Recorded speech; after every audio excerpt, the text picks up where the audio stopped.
ఇక్కడ నుంచి పాకిస్తాన్ వెళ్లే ముస్లింలని ప్రత్యేక రైలులో గౌరవంగా సాగనంపగా అక్కడ నుంచి ఇండియా వచ్చే హిందువులను ఊచకోత కోసి అదే రైలులో శవాలుగా పంపించారు.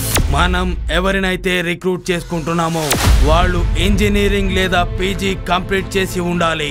నా పేరు జుబేదా, సోషల్ వర్కర్ని. కన్నుల్లో ఉండి నన్ను కవ్వించేవాడు, నా కన్నా బుజ్జి అంటూ నన్ను నవ్వించేవాడు. ఏడ ఉన్నాడు వాడు, ఎప్పుడొస్తాడు? తన హస్బెండ్ ఆసిఫ్ ఉన్నాడు చూడు, తను టెర్రరిస్టులతో తిరుగుతున్నాడే. చూస్తున్నావు కదా ఆసిఫ్, మనకు జరుగుతున్న అన్యాయం.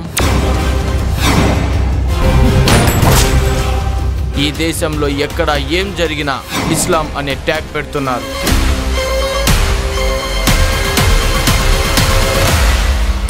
అరే ఆసిఫ్, మీ బాబాయ్ని పోలీసు వాళ్ళు తీసుకెళ్తారు.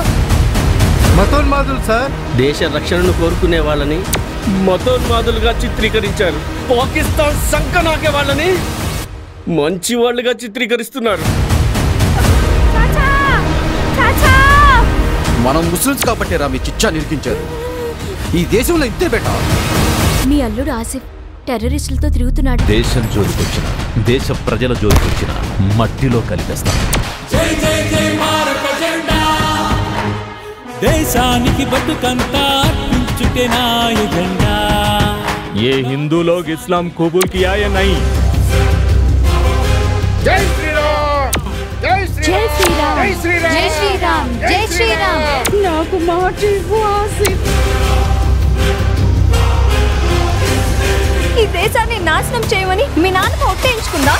దేశాన్ని గౌరవిద్దాం, దేశాన్ని ప్రేమిద్దాం. ఒక ఎమ్మెల్యే కొడుకు, ఒక డిప్యూటీ సీఎం మనోడు నాలాగే చేస్తే మీరు గిట్లనే ట్రీట్ చేస్తారా సార్?